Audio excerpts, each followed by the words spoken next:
Well, Paul, very welcome and thanks for joining us. The road to Seville is well underway at the moment, so you'll be in training, I presume? Absolutely. It feels very close now. So lots of training, been tough the past few weeks. So lots of training on the indoor bike. Lots of dealing with different aspects of just trying to get into shape. I'm not in the shape I'd like to be as a cyclist, but hopefully fit enough to get there. I saw, as part of the support, Chris Sutton gave us some advice about looking after our cycling shorts and pants. Who knew that this would involve Chris Sutton giving me advice about pants and saddle soles? But yeah, working hard. Good. So tell us a wee bit about your Celtic heritage. How did you get into Celtic? Who got you into Celtic? So almost a rebellion against my father. My father, he wasn't into football at all and didn't like it, and was really keen for me not to be involved in Celtic. What that meant is all his mates kept coming around and bringing me scarves and tops and hats and whatever. so the more they got kind of taken away, the more I get involved in getting them and getting into it. When I was younger, I used to do a lot of athletics, and so I'd train at Crown Point Stadium on Saturday mornings, and so to try and avoid your dad saying you can't go, I would try and do double sessions, but double sessions maybe every second Saturday, not in the summer, but more in the autumn, and kind of so I would get on and just kind of get to the game and kind of get blown away by the noise and whatever. So I'm old now, so it's all the kind of days of the jungle and standing and whatnot. So yeah, he's reneged now and gets it. I think I'm old enough. I'm allowed to go to the game now. But yeah, almost the more they didn't want you to get involved, the more you did. And they tried to get me involved, and Aberdeen were dominant at the time. So, but you either have it or you don't. St Mirren were good in the late 80s. They won the cup, but you have a club, don't you? You do. So no. I think almost the more he tried to kind of get me away from it, the more I rebelled and got into it. And the more you get into it, the more you get welcomed into it. And yeah, wouldn't have it any other way. Yeah, it's hard. I mean, I've got two boys, and I was absolutely convinced they were going to be Celtic fans, but it's not something I had any control over. And the more I tried, the more difficult it got. I remember the season tickets from God knows what age, but it's too cold was the thing I heard most of all back in the early days. And I remember being worried about this, thinking, where am I taking this? Because I don't remember complaining about being too cold. I remember about noise and excitement and all of that type of thing. But it was the pals at school that got them into it. And I don't think the parent is actually necessarily the one that can control the football outcome. It's got to be the peer group to some other extent, or in your occasion, it was you finding your own way.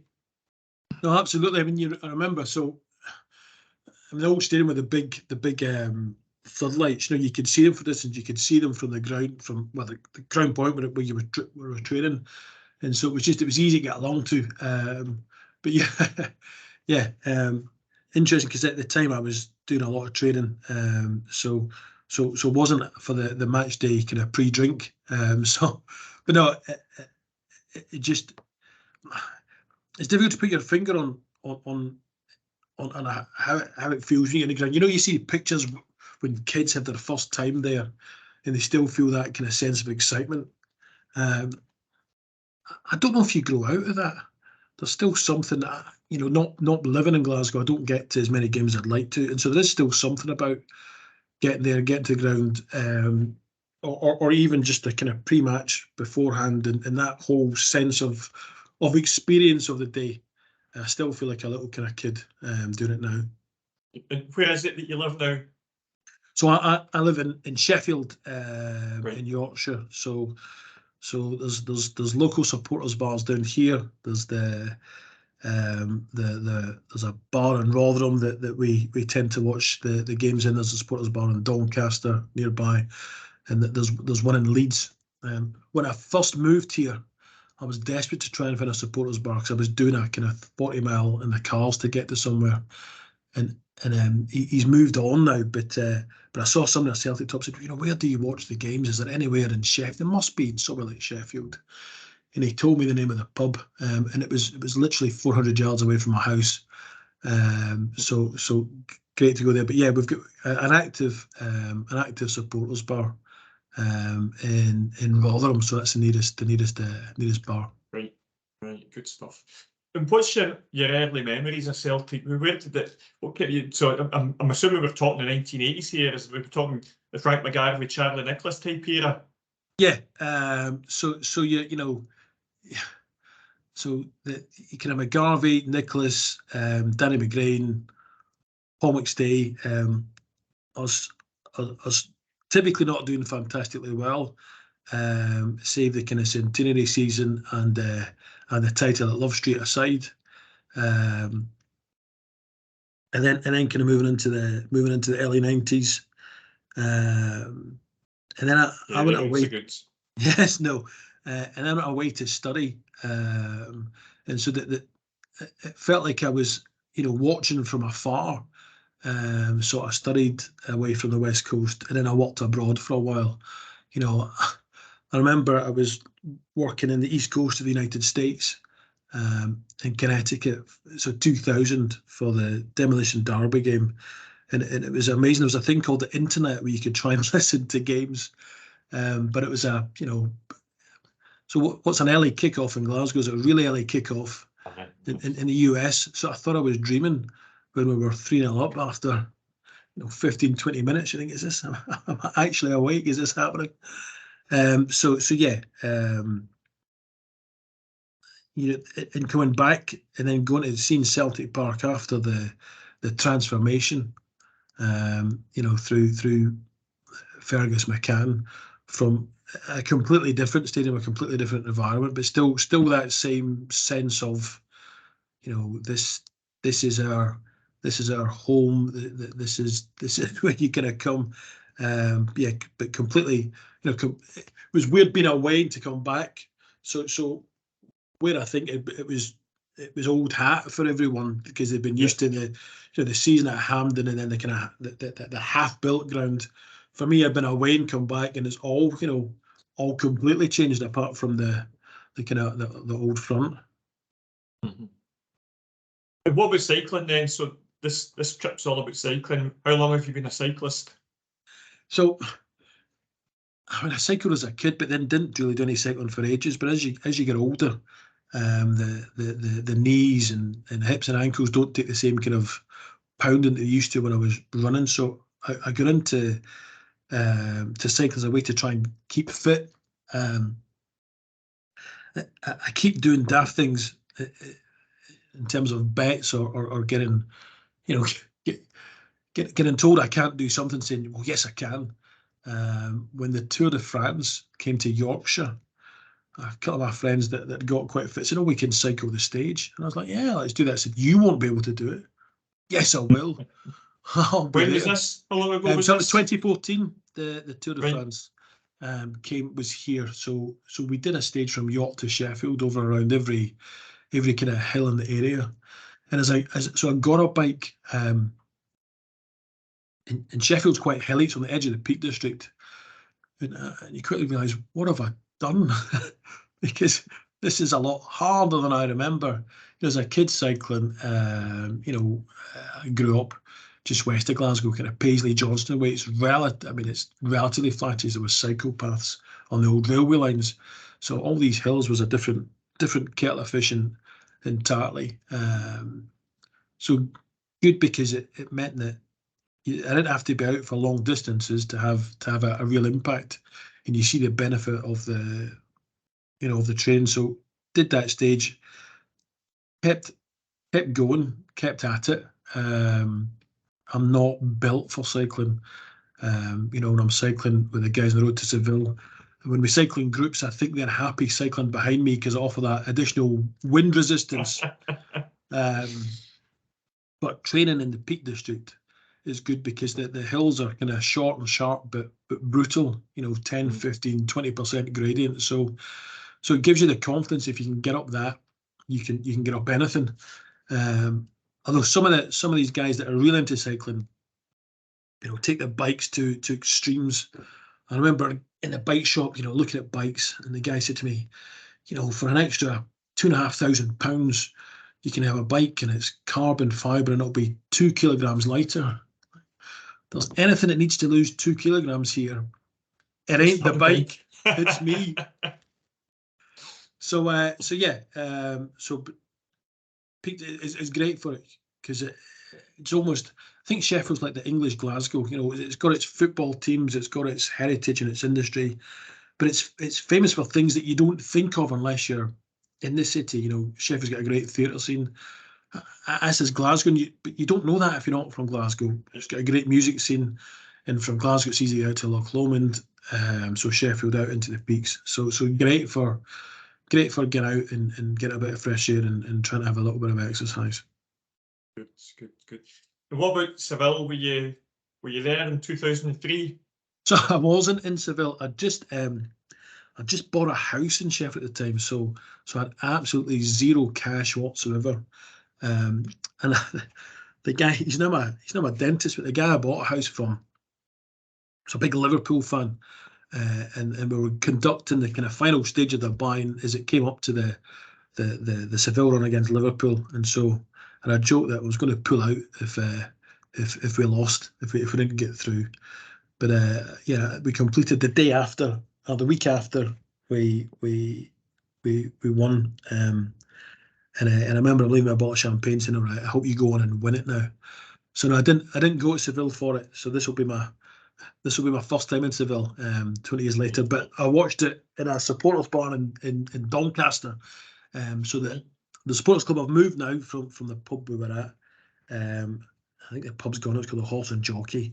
And I took a couple of guys from my work there, and they couldn't believe, in a random English town, that this pub filled to the rafters with people all watching this game. And they lived the kind of ups and downs with this, and we're just amazed by, how are all these people here, and why here, and trying to explain, no, this isn't just here. This is everywhere. I guarantee this is happening in pubs all over the world at different times of the day and night. There'll be people, and as I've travelled, you find supporters clubs all over the place at various times of the day or night, huddled round to watch a game. So they were blown away by the whole kind of carnival leading up to the game itself, and even afterwards. Everyone was disappointed that we didn't quite do it, but the guys that were with me were again like, "But I can't believe this is like this, and you lost. God only knows what it would have been like had you actually won." And that's the case. The travel, being supporters clubs all over the place. I was working in Texas and saw a game, the Dembele hat trick, the 5-1 game. Yep. And again, that's another ridiculously early start. And my work colleagues coming to see this pub in a state of carnage at 8 o'clock in the morning after a victory. But yeah, so Seville, loved to have been there, but had to settle for the local supporters club. It was a time I don't think anybody could recreate. I don't think it would be possible now to recreate what happened 20 years ago. We were. I hate to think. I can't imagine what it was like to live through Lisbon and have the Lisbon experience. But for me and our generation, I think whether you were at the game or just in the city or back home with family or friends, or in a pub in Doncaster or wherever with family or friends, it's a thing in all our lives now. We share that kind of Celtic heritage, and it was a gift into that time. Nobody expected us ever to be anywhere near that, and it just appeared from nowhere. We hadn't, I'm sure, don't need to tell you, we hadn't been in Europe after Christmas for about 30 years, and then all of a sudden we find ourselves with sun on our backs in the middle of May or late May. So just great, and it brings us on to why you go back to these places and why there's a pilgrimage coming on. And I suppose before we get to that, the much of the same group of cyclists that are doing the Seville run went to Lisbon for the 50th anniversary. Did you do that cycle? So no, I didn't. But I met some of the guys there. So I was in Lisbon for the 50th anniversary. I'd managed to, at the time I was doing a bit of work abroad, and I'd been a little bit cheeky. You got the bank holidays of the place you were working. So I couldn't really get time off, but I managed to, I was working in, I got to work in France for a bit. And they're a bank holiday on the Thursday, so they give you the Friday off as well. So I got there and I said, well, we'll try and condense it into 3 days. So that gave me a chance to get across for the 25th. So I flew from Nantes, got to Porto, drove up to Lisbon. It was part of the celebrations that had been organised there. So out on Pink Street, there for the weekend to watch the cup final victory.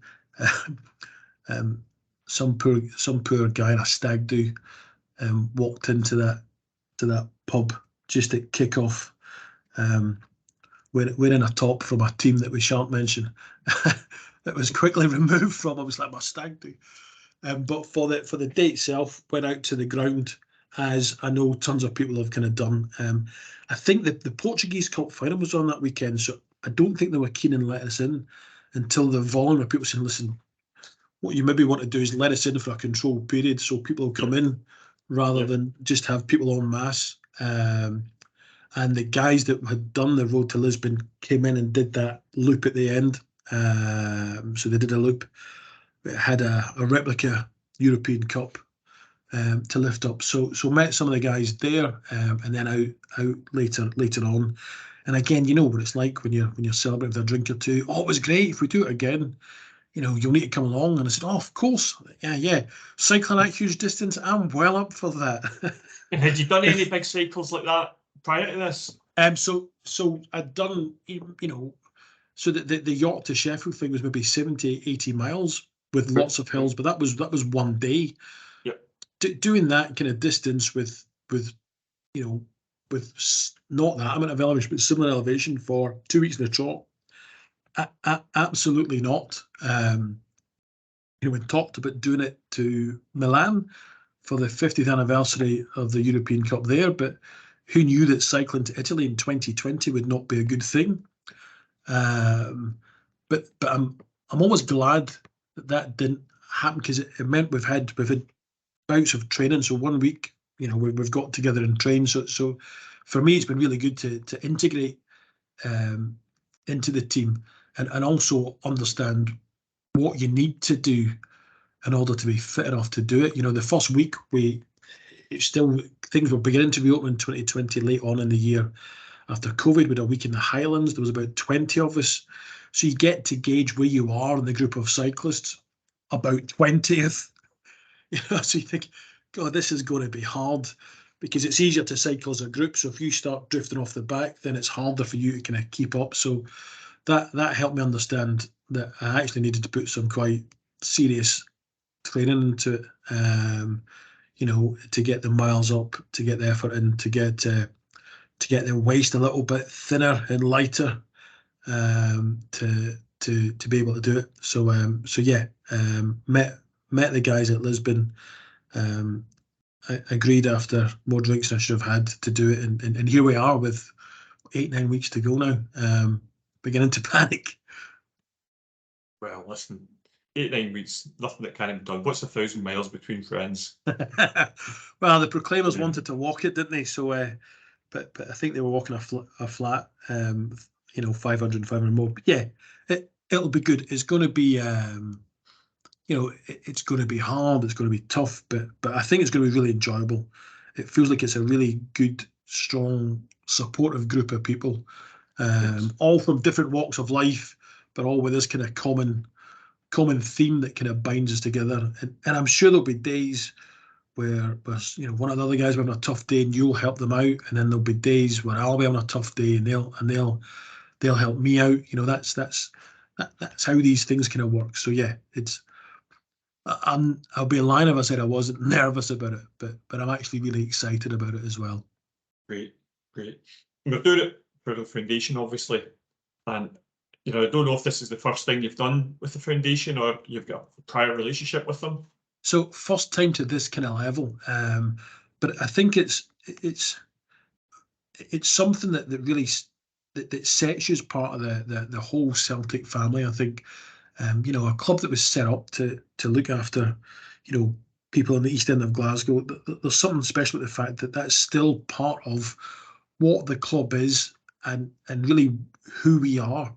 From the work that it does in Glasgow, it's got a scheme called the Joy of Moving, where it helps young kids in primary school do some exercise and some support. Again, I think we'd have a generation that school was school football, home football, or outside and exercising and running around. As times have changed now, it's important that people get that that chance, and it's great that the club's involved in that. It's also good. I did for a different charity, so local to Sheffield. Last year I walked up Mount Kilimanjaro in Tanzania. So it's also good that the club don't just the foundation don't just do things in and around Glasgow. The Mary's Meals, all the kitchens in Malawi. Again, it's something that I think we should be really proud of as a support that we're part of doing something that's not just to the greater good of Glasgow, but right across the world, and the foundation does stuff right across the world. I think that's something that's really special. Yep. And for me, it opens your eyes is not just being part of the Celtic family, but part of the human race. Celtic and the foundation gives me an opportunity, and gives many of us an opportunity actually to do good things in their life, because it's actually not that easy to do something as worthwhile. You can give money to charity, but the money you give to the foundation, fine well that the vast majority of it is going to the people in need, the kids who are participating in the Ability Counts with Down Scotland, or the dementia care, which has been a great project, I know, and help dementia patients and their families get together, or even, as you say, the work through Mary's Meals. Fine well that whatever work you do with the foundation, you're actually reaching the end user pretty quickly and pretty effectively. No, I completely agree, and it's again, it's something that is really, I think it's part of the identity of the club and of the support base. You see it when you see the food bank drives, and you see everyone wanting to put something. That was a ridiculous amount. I think the total weight of everything raised through that, and it's great to be part of a club that's associated. Of course, we're associated with Lisbon, and of course we're associated with having a raucous and loud support. But it's great to be associated with a club that wants to do more than just that. When I was in Kilimanjaro, because the top's recognised around the world, and so I clearly had a Celtic top or two there. In Summit Night last year was one of the Champions League games. I forget who were playing. It was a draw. So it was the second game, wasn't it? The Madrid game. A draw. Donetsk. Thank you, Shakhtar Donetsk. And so, Summit Night, we started at 11:30 at night to get to top for sunrise. And they made the guides had made a point when we got up and said, right, it was one each. So they kind of let me know beforehand. And again, it's how fortunate are we to be involved with a club that has that kind of worldwide name for the club itself, for the support, but also for what we do in a charity wise. And we're fortunate to be in that position, but it also means that it's important on us that we carry that on and pay it forward. So when I'm struggling at some point if it's the rain in Ireland, or if it's the heat in Spain, that'll be part of the thing that tries to keep me getting forward to the next stop, or the next mile. Great. And Paul, can I just say on behalf of everybody who's going to be sitting on the couch when you're out doing that, that we're very fortunate to have people like you actually out there representing the rest of us, you know, because this does us all so much good, does the club so much good, the support so much good, as well as the actual causes that you're out there working on behalf of. So thanks for that. Thanks for all your effort that you've put in so far. You know, rather you than me, it's over 1,000 miles. It's an enormous undertaking, no matter what age you are. I can't imagine the strain your body's going to be under, the mental stress, the demands put in your personal life, the family relationships, and all of that. You know, there's a lot of work goes into anything of this nature. So you deserve a lot of credit and a lot of support. So thank you very much for all of that. No, thank you. It is, you know, it's been a commitment to try and, you know, put the training in, do the you know, put the miles in, do the work in the gym, and you know, and it's, forgive me whilst we have a fire alarm test. But yeah, but I think that, you know, there's, and you're right, not just to thank, you know, it's the people that support me as well to get you in a position that have made kind of sacrifices. But yeah,